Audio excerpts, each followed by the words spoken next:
Hello guys, good afternoon. So, dumating na yung parcel natin. Order natin.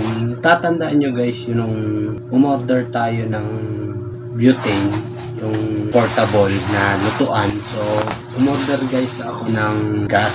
So, i-unbox natin. Legit nga ba yung seller na tingnan na natin in-orderan.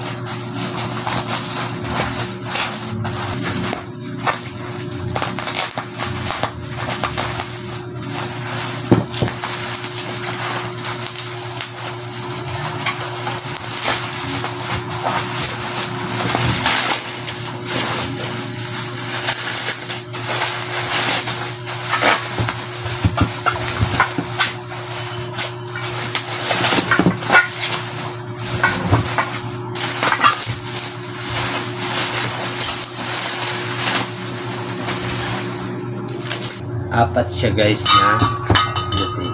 So guys, ito. Apat siya na butane guys na in-order natin. Apat na peraso. So ayan. Apat na peraso siya guys na butane. So tingnan lang natin kung gaano tatagal yung kanyang laman. So yun lang guys.